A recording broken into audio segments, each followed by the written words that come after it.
Welcome to the deep dive. Today we're tackling something huge, sustainable personal finance. It's key for your long-term freedom, your peace of mind. Definitely. And most people really struggle with it. They do. But our sources today, they're excerpts from the principles of sustainable personal finance. They're not pushing complex budgets. It's more about simple shifts, changes in attitude, really. Okay, so let's unpack this. Our mission, I think, is to shift the focus. Stop worrying only about how much money you earn. Right. And focus more on how you manage spending, how you live, mindfully. Yeah. So if you're someone who's always saying, ugh, I just can't save money, our goal here is to pull out those core strategic shifts that can actually change that for good. And what's really interesting, I find, is that the authors pretty much bypass all the usual budgeting spreadsheets and things. They argue that, financial security doesn't start there. It starts much deeper with your lifestyle and a psychological shift. A mindset thing.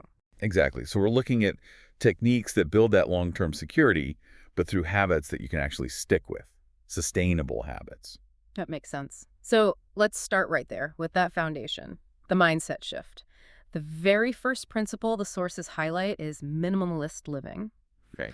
And that word, minimalist, it sounds pretty drastic to a lot of people, maybe like selling everything you own or living in a bare room. Yeah, it can sound extreme, but it's really crucial to get the source's definition here. It's not really about deprivation. Okay. It's more about maximizing the value you get for every dollar spent. So it's the deliberate process, like figuring out what you truly need, stuff that adds real, consistent value to your life versus what you just kind of want in the moment. That emotional spending impulse. And the power of actually making that distinction, the sources say, is huge. It's like the biggest lever you have for cutting down unnecessary spending. Absolutely. So what are some practical first steps they suggest? How do you even start? Well, they suggest a really interesting starting point. Yeah. Just declutter your physical space, your home, your office. Okay. Like a spring clean. Sort of, yeah, but with a financial lens. Because when you go through your closets, your drawers, and you find clothes you wore once, gadgets you bought and forgot. Oh, I know that feeling. Right? Yeah. That physical stuff becomes, well, maybe painful, but it's necessary evidence of wasted money. It really sharpens your idea of what value actually means to you. That makes sense. Seeing the clutter is seeing the wasted cash. Okay, so that awareness, that recognition of unnecessary buying, that leads us straight into the next technique, right? The control mechanism. Exactly. Technique number 2 is activate no frivolous spending mode. Okay, no frivolous spending. Sounds strict. It's a very practical rule. It's designed specifically to catch those impulse buys before they happen. The core question, before you buy anything non-essential, is always, is this truly necessary? Or am I just buying this because I saw an ad or I'm bored or, feeling a bit down? But it's more than just asking the question, isn't it? They give a specific rule, a delay tactic, which I thought was really smart. Absolutely. That's the key part. It's the 24 to 48 hour delay rule. Right. So if you're on the fence about something that's not essential, a gadget, clothes, whatever, you have to wait at least 24 hours, ideally 48 hours. And what does that waiting do psychologically? Well, it forces your brain to switch gears. It moves you out of that fast, emotional, I want it now thinking, what psychologists call system 1, into the slower, more analytical, do I really need this system 2 thinking? And just that pause, that 24 hours, is often enough to kill the emotional urge. So the desire just fades. A lot of the time, yeah. You'll find a huge chunk of those things you thought you had to have. Yeah. You just forget about them or realize they weren't that important. It's an amazing tool for building self-awareness about your spending triggers. Okay, this is where it gets really practical, I think. We've got the minimalist mindset, we've got the spending delay rule, but then there's the big one, procrastination. Ah, yes. Inertia. Right. We make these grand plans, next year I'll save X amount or when I get my next raise. But we never actually start today. That inertia, it's like the silent killer of financial goals. It really is. Which brings us to the third key technique. Don't procrastinate and act immediately. Immediately. The authors really stress this. Starting small, right now, today, is so much better than waiting for some perfect big plan next month or next year. That perfectionism. Yeah. It's just procrastination in disguise. So how small are we talking? Because I think a lot of people listening might think, if I can only save, say, $20 a week, What's the real point? But that $20 is the point. That's exactly it. To fight that feeling of being overwhelmed, the sources say set ridiculously small goals, concrete goals. Fair point. Give me an example. Okay, so instead of aiming to save, I don't know, 20% of your income starting next quarter, which you might fail at and then give up, focus on saving something tiny, like maybe the equivalent of just 2% to 5% of your daily expenses. Wow, okay, that's small. Could be just a few dollars a day, or maybe $30 to $50 a week, something like that. The amount itself isn't the critical thing at the start. It's the consistency. It's the consistency. You need those early wins. You need to succeed regularly to build that habit loop in your brain, building those small, achievable habits. That's genuinely the only way to get to the big results down the road. Okay, that makes a lot of sense. Build the muscle first. So we're moving now from defense controlling spending to offense, growth strategy. Right. Because just piling up cash isn't the whole picture, especially with inflation eating away at it. Exactly. Your money needs to grow. So our sources lay out this really comprehensive strategy for growth. And it shifts the focus, not just on what you make, but on what you become. The technique is invest in yourself in 4 areas. Yes, and this section, I think, is the real roadmap for long-term security. It's all about building assets that actually appreciate over time. And the number one asset you have Is yourself. Is yourself. Yeah. Exactly. So let's break down those 4 pillars because they really move you from just being, an employee trading time for money to becoming a more economically valuable entity. Okay, pillar 1. Pillar 1 is investment in self-development. This means specific, targeted learning, not just random courses. Right. It's about learning new, high-demand skills. Things like data analysis, maybe some coding, specialized project management, leadership skills. Things that pay better. Things that directly increase your future income potential. It could be reading the right books, taking targeted training, maybe even further education if it's strategic. The sources really hammer this point. Investing in knowledge, especially knowledge that doesn't become obsolete quickly, is the one investment nobody can ever take away from you. And the key isn't just learning anything, right? It has to have a return on investment. They mention focusing on skills with measurable payoff. It's exactly right. It's about ROI. For instance, they point out that developing skills in things like, say, cloud computing or advanced data analytics, these often show a much higher return, maybe 15, even 20% higher earning potential annually compared to just getting a general degree. It's about targeted skill building. Got it. Okay, area number 2. The second area is investment in networking. This means intentionally spending time and sometimes a bit of money to connect with the right people. How so? Attending industry events, seminars, workshops, finding ways to meet people who are operating in the spaces you want to be in, building those genuine sort of mutually beneficial relationships. It's crucial. Because opportunities come through people. Absolutely. Doors open to jobs, collaborations, investment ideas, things you just never find applying through the normal channels. Makes sense. Third area. Third is investment in business. Now, this doesn't mean you have to quit your job tomorrow and launch some huge startup. Okay. No, it means maybe starting small. A micro business.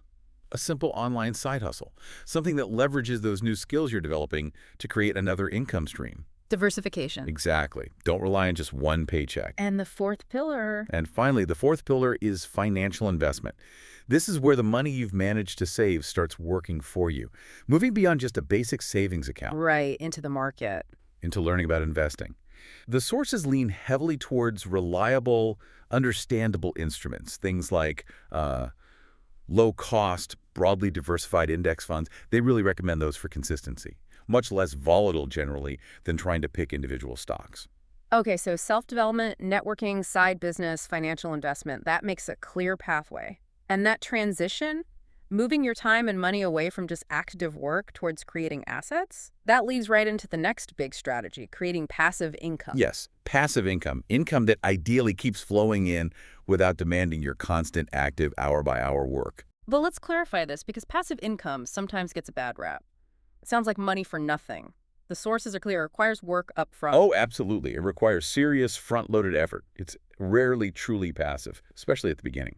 So what are some examples they give? Things like maybe writing and selling an ebook or creating an online course. That takes massive effort to create, right? But once it's done, the effort to distribute it is much lower. Okay. Or investing in dividend-paying stocks or maybe fractional real estate, that requires capital up front. or creating valuable online content like a blog or videos that eventually generates ad revenue over time. The point is, creating these streams boosts your financial security and makes you way less dependent on that single job paycheck. And this idea of passive income, investing in yourself, they're linked together by the sixth technique. Develop skills to give yourself more time. More time. How does that work? It's about efficiency. The idea is, if you master things like time management, using technology effectively, streamlining how you communicate, thinking analytically, you get better and faster at your main work. So you free up time, the time dividend. Exactly. That freed up time is then gold. You channel it back into the loop, maybe more self-development, maybe building that side business, maybe researching those passive income streams. It's basically an optimization strategy for your most valuable resource, your time. Which leads us to something that, honestly, sounds kind of surprising, maybe even controversial, coming from a source on personal finance. Technique number 7, reduce main work hours and do work you love. Yeah, that one makes you pause, doesn't it? It does. Hold on. We're talking about saving money, getting financially stable, and the advice is work less. That feels really contradictory, especially someone struggling right now. It does sound contradictory on the surface, but the authors frame this very carefully. It's a calculated mid to long-term strategic move. It's not advice for someone who's flat broke today. Okay, so what's the logic? The rationale is basically twofold. First, if you can shift towards work you genuinely find engaging, maybe even love, your motivation skyrockets, your quality goes up, your efficiency improves during the hours you're working. Which could lead to higher pay per hour or faster promotions? Potentially, yes. But second, and this is the crucial part, reducing your hours slightly in your main job frees up the time and, just as importantly, the mental energy. The bandwidth. Exactly. The cognitive bandwidth you need to actually build those other income streams we just talked about. The passive income, the side business. So you're trading a few hours of immediate linear income for hours spent building, potentially compounding long-term assets. Precisely. It's a strategic shift towards income diversification rather than just maximizing every single possible hour of standard work. Okay, that reframes it completely. It's not about slacking off. It's about strategically redirecting your effort towards things that can scale. Exactly. And all this strategic thinking, this efficiency, it brings us to the final piece of advice, and this one really clarifies the why. Why are we doing all this saving and investing? The final technique: use money to experience new things. Right. It's not just about hoarding money. No. That's a vital reminder. Saving money isn't the ultimate goal in itself. If you manage to save and invest successfully, but you never actually enjoy the freedom that gives you, well, you've kind of missed the point, haven't you? So the real goal is? The real objective is using that financial stability wisely. Spending money on experiences. Traveling, maybe learning a new skill like cooking or a language, trying new activities.